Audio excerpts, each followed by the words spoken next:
Welcome to another episode of God in the Middle podcast with Cass and Karina. I am one of your co hosts, Cass Butler Dunlap, and we are here to talk about how the world sees failure and God sees victory when He meets us in the pit and recruits us for His glory. I would like to introduce you to my other co host, Karina Ruthenberg.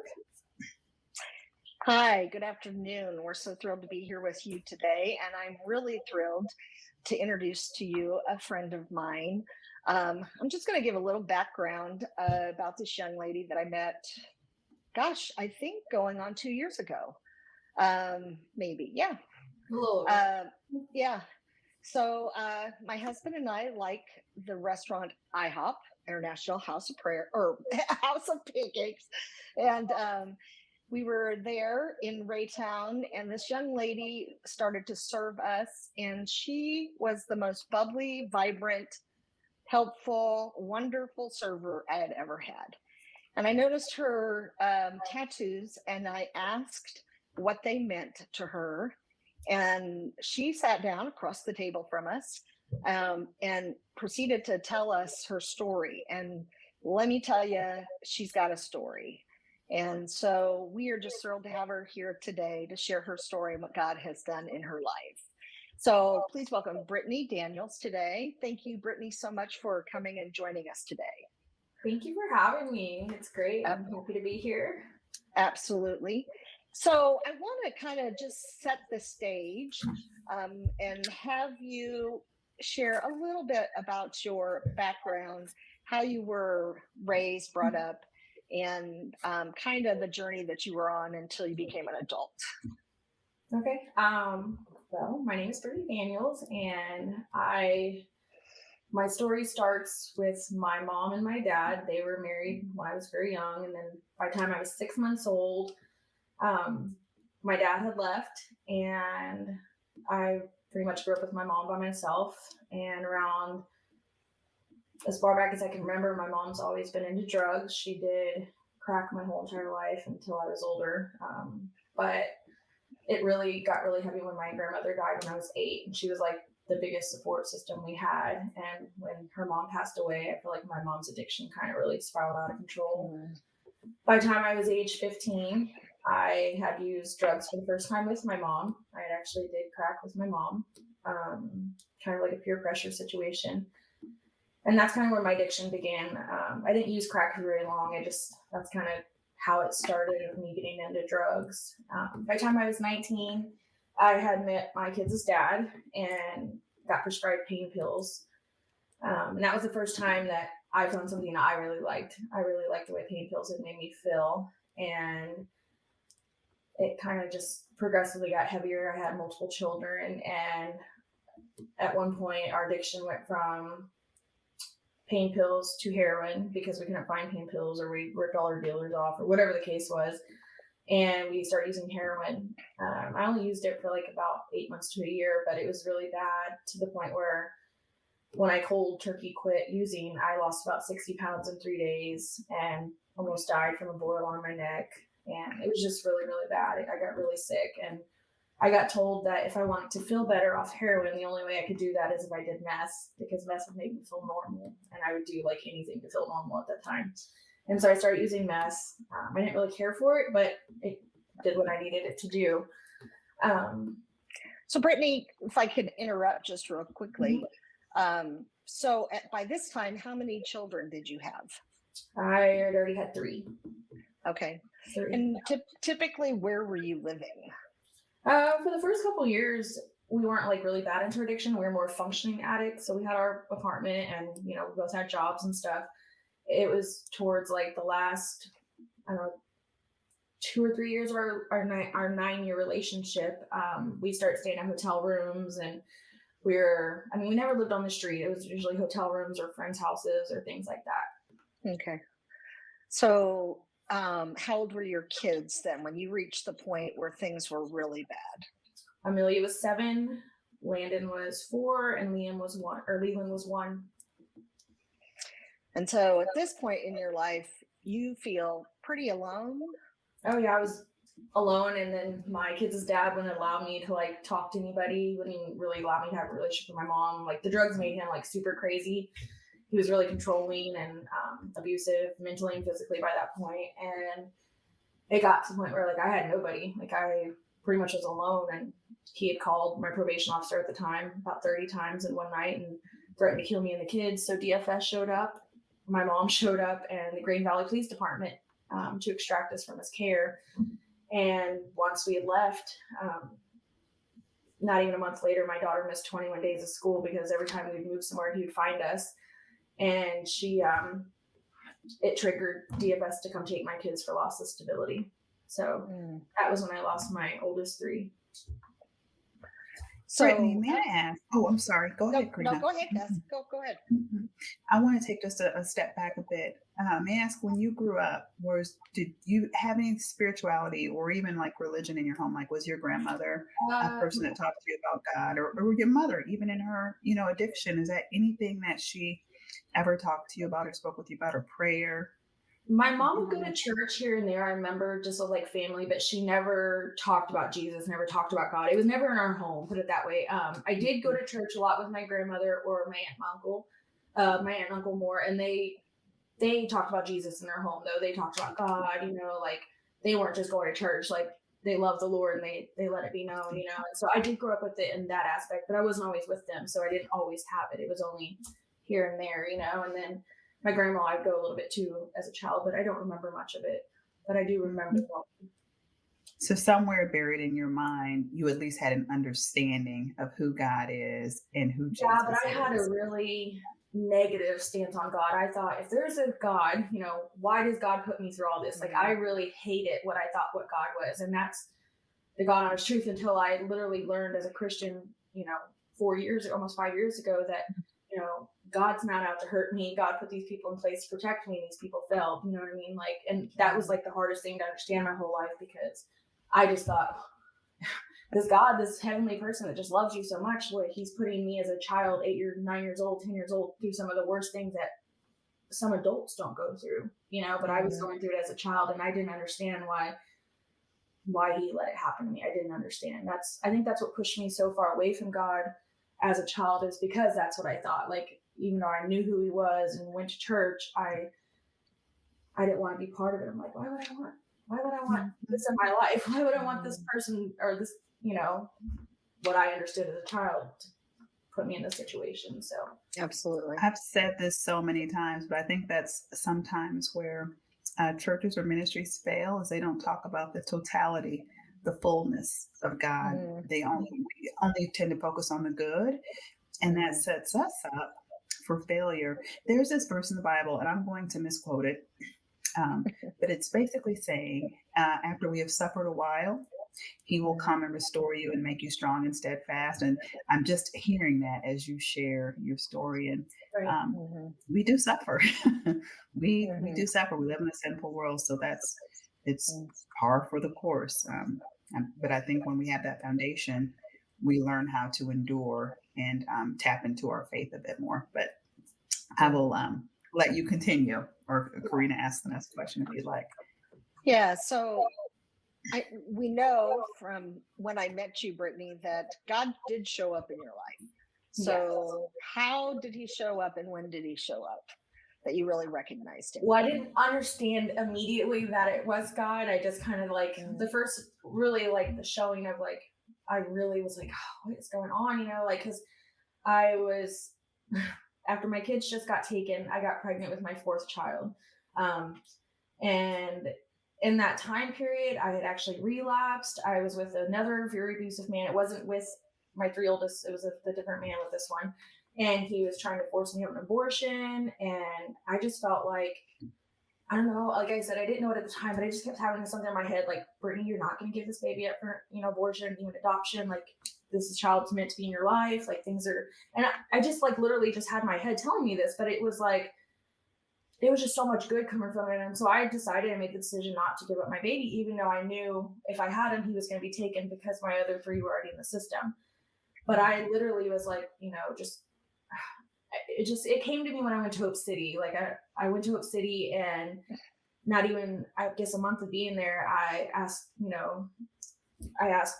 basically for the Lord to come to me, and I got baptized, and I don't know, I just wanted something different with myself. And when it came to Liam and having him, like I knew right then and there, that was God telling me this whole time not to give up my baby. Like he was putting himself in my life then, and I didn't understand it. I didn't understand that, you know, he was there with me the whole time, and I kept questioning, like, what's going on? Why is this happening to me? Like, why do I feel like this? You know, because it was like literally like I felt like this like force in my mind is telling me that, everything's gonna be great, everything's gonna end up working out in the long run. Like you're gonna overcome this. And I didn't know. Kind of supernatural.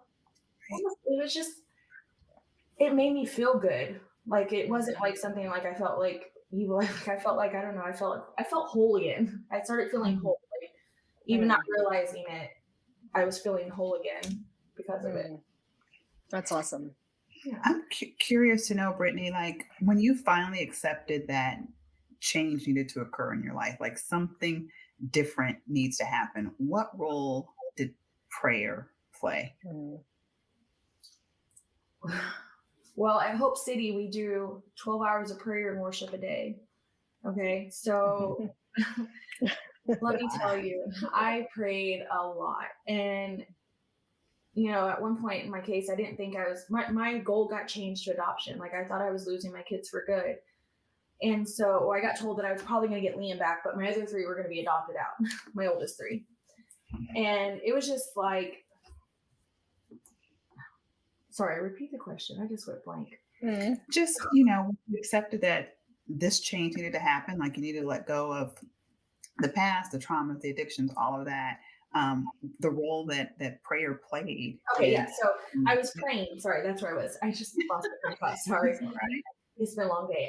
So yeah, I started literally just praying. Like, I mean, from sun up to sundown, my prayers were just like, Lord, please, like restore my family. Like, my heart's desire. Like, I mean, it wasn't just me. Like I had so many people around me praying for my family. And I mean, things started happening. Like I just started like, reading the word and being there being with the Lord every day. And the things I was praying for started happening.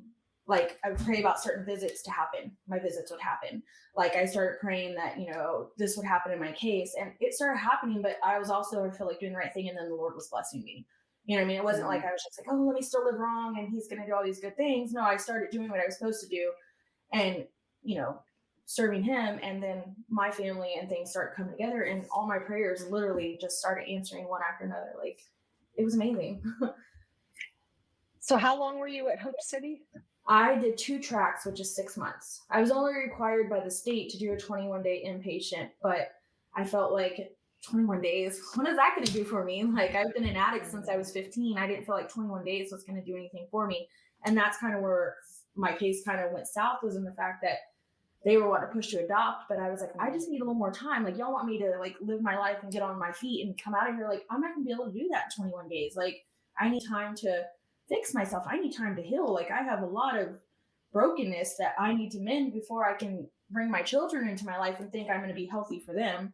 And so I ended up staying 6 months, and I worked on myself, just me and the Lord, literally day in, day out. And by the 6 months, like I felt so much better about where I was in my, personal just experience in life. Like I felt like I finally had a purpose. I finally felt like I was doing things that were like just how people are meant to do them. I like to say this word a lot, but I really wanted a normal life, and I finally felt like I was getting it.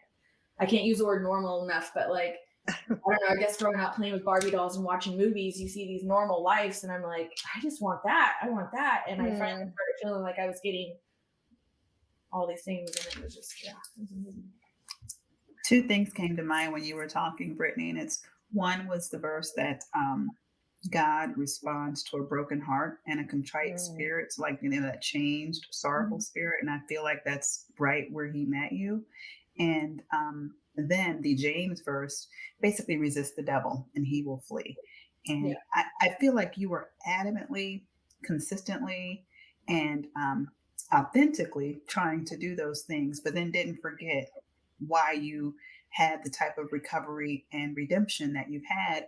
I've known people who, like you, they spent hours and hours in prayer. They wanted God to, for instance, I've known someone that was homeless and provide them with shelter. And God did just that. And of course, he knew this was going to happen. But then once they get the blessing, they turn, they get comfortable. They turn away, right? Yeah. And um, I think, and I'm sure you have more to share, but I believe that since you have been sincerely pursuing him and allowing him to work in your life, and I'm sure it still gets overwhelming. Would you say it still gets overwhelming to you sometimes? Well, not to mention that I literally, as when I got here, I literally broke down Karina and started crying for a second because I'm like, I always continue to be better. I always continue to try to like you said, I didn't just give up once I got the good. I like continue to try to do better every day. And so life's been kind of overwhelming lately. And it's not the fact that like I can't handle it. It's just like there's so many new things. I don't know how to explain to people sometimes. It's just like there's so many new things that I never got to experience or even learn how to do, or even just really experience them to kind of even get a feel of maybe this is how I should do it, or is this how I should do it, or anything. And I literally, it makes my anxiety, and it gets me depressed a little bit, but it's because like I never got to do any of that. And sometimes it's a lot, and it's, I don't know. You never saw a normal life. I did. I saw bits and pieces of it, but I never really got to experience it for myself. Yeah. So, yeah. So where are you today? Tell us what has transpired in the last year and a half. Well, I got married. I found the love of my life. I met him at IHOP as well. The restaurant. The restaurant, yeah. I met him at IHOP, the restaurant. And my kids have been home now for, let's see, Leanne has been home 3.5 years. And then my 3 oldest have been home 3 years now. And my daughter is on the principal's honor roll, doing amazing in school, like literally straight A student, just wonderful. My boys are they're excelling in so many things they struggled with before, like reading. And Liam is my little terror. He is my challenge, but I love him to death.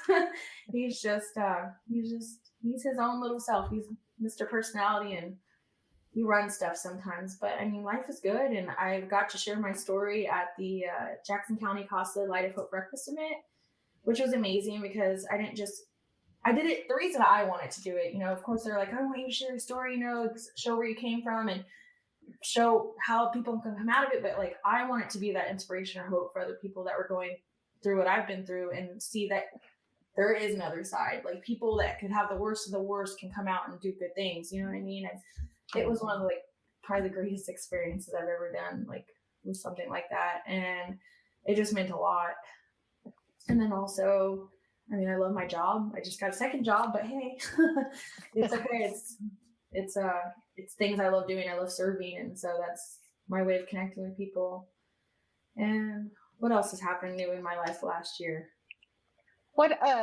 So when you worked at IHOP, you were given a gift, a very large gift. Do you remember what that gift was? How God showed up in a big way? How were you getting your kids to school? Somebody found out she needed a vehicle. Oh, that wasn't through my job though. That was somebody I knew. Yes. Yeah. So go ahead. This was my van that I was given got towed out in February this year because of an ice storm. But last year, I needed a new vehicle, and friends through the foster care basically bought me a van, put brand new tires on my van, and blessed us because my first vehicle ever in my recovery, I bought myself around the same time I got my apartment and everything like that. And it wasn't the greatest, but it did what it needed to do for the time. And when that broke down, I literally was trying to take my kids to school. I was trying to get to work. I mean, it was all at once because it was during the beginning of COVID where everything shut down and everything was it was just hard. And so they blessed me with the vehicle, and it was amazing because it literally came in the perfect timing. And I remember seeing your prayers on Facebook, Brittney. That was shortly after we met. And you were like, I don't know how I'm going to get my kids to school. I don't know what to do. Can anybody take us? And I'm telling you, within a day, probably, she posted, somebody gave me a vehicle. I mean, absolutely amazing things, really. at this point, I think all that God has brought you through, I think in the middle of where you are with your family, it's hard sometimes because you do feel overwhelmed just trying to parent and manage a household. But in the totality of everything God has done and how he's been in the middle of all of it is really amazing. I know, Brittney, you have difficulty still in your life when it comes to a relationship with your mother. Mm-hmm. Do you want to share a little bit about that? I know you saw her not too long ago, and that was not a great experience for you.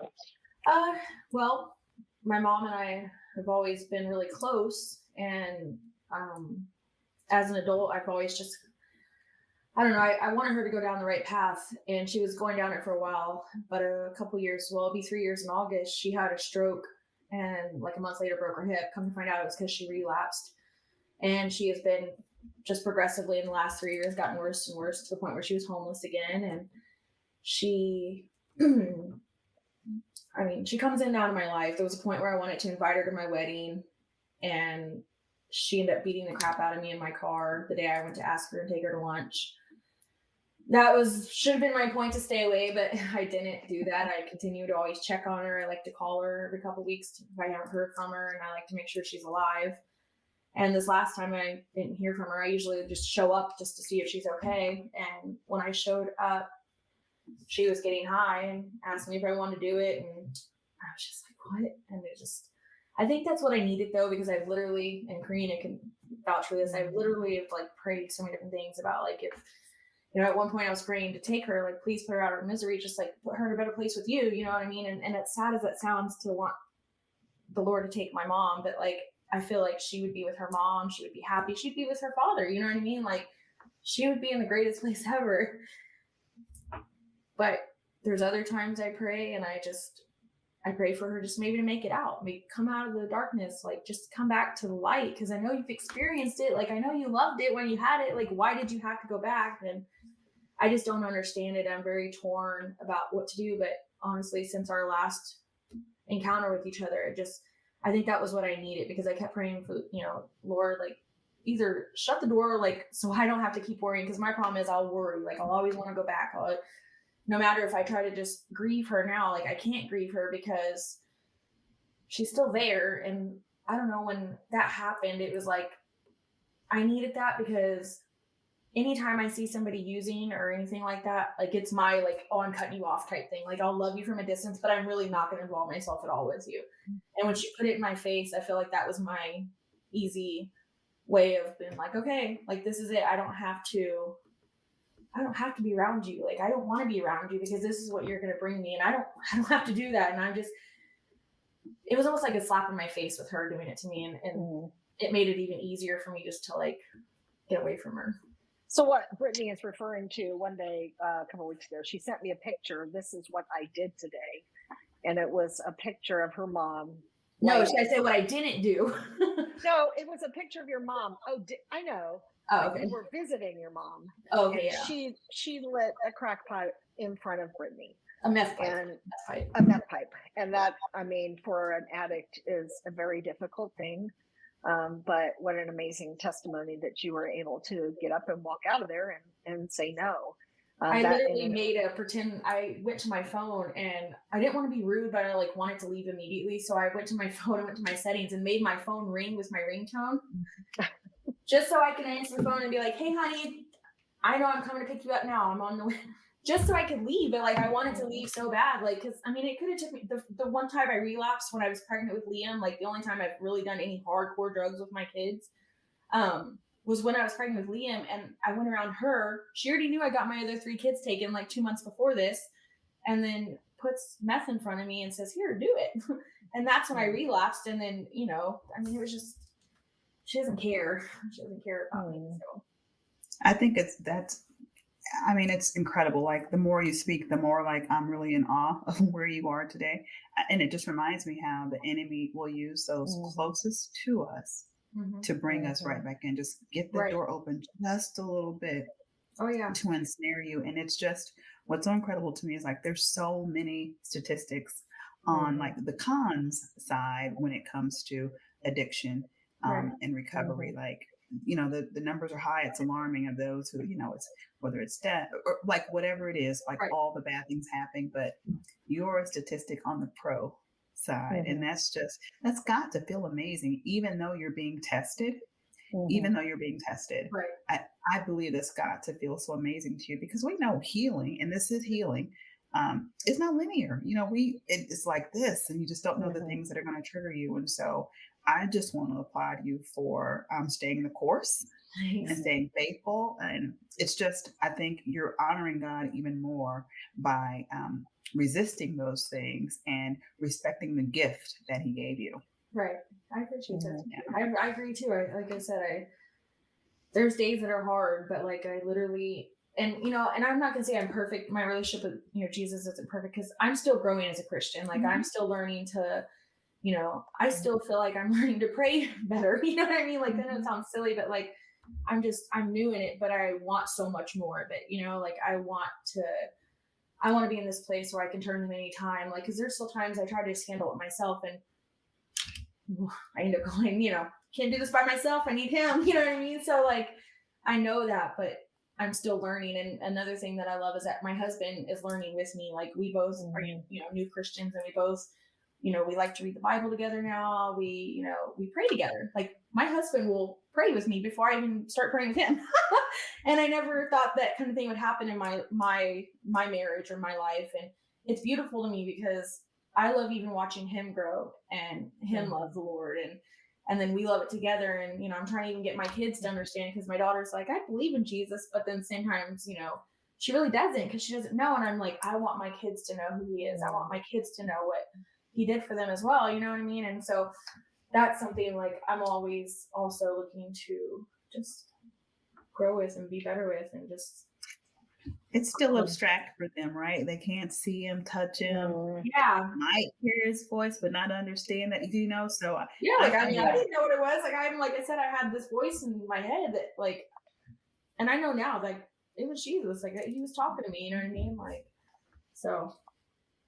Yeah. So Brittney, if there's one thing that you could share with those that are maybe in a place of darkness, what would that be? Don't give up. Like a lot of people think after a month that things are just going to change and then life's going to be different. Like I feel like if you take one day at a time and, walk with the Lord and just really change things, like change your background or your playground, change your people, change is good. A lot of people think change can, like for me as an addict, change was always scary to me because I've had so much change. But there's also good change, and good change is good. And I feel like if you just take one day at a time, like there's hope. Like there is another way. There's more to life than what we know as addicts. And I just want people to understand that they can do it too. Amen. Yeah. Brittney, what's your go-to scripture, verse, song that you rely on when here comes the enemy and his devices? What's your fallback? Isaiah 54:17, I think. That's the one I have on me. I was going to say, show your own. I have Philippians 4:13. Yeah. 54:17 on me. Just because like no weapon formed against you shall prosper. Every tongue that accuses you should be condemned, says the vindication of the Lord. Like, I mean, even going through the process of getting my kids back, I have all these people telling me I'm doing this wrong. Like, no, like no weapon formed against you, it's not going to prosper. Like, the Lord is going to be the one that controls your life, you know what I mean? And He's going to be the one that blesses you and does all these good things. And then Philippians 4:13, I can do all things through Christ who strengthens me. That's right. He strengthens me to do everything that I've done in my life. Like, I continue to move forward. I continue to live a healthy life. I continue to do all these things because I know He's right here with me, inside of me. Greater is He who is in you than it is in the world. That's right. Amen. Say it. And He who began a good work in you will bring it to completion. Yeah. Yes. So Amen. that's His promises to us.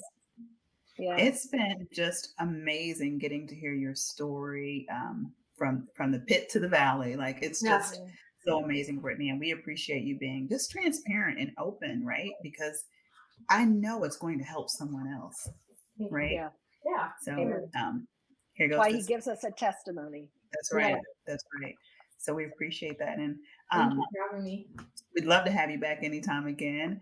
I'm going to turn it over to Karina to close us out today. Yeah, Brittany, again, I thank you for being authentic and real and sharing the pain and the good. And I'm amazed that you didn't cry. I know, So right? you've grown so much in the 2 years. I got those tears out before you started. Yeah, we both cried before we started, didn't we? Yes. So yeah, I'm really proud of you, and I love you, and I know that God has so many more great things in store for you.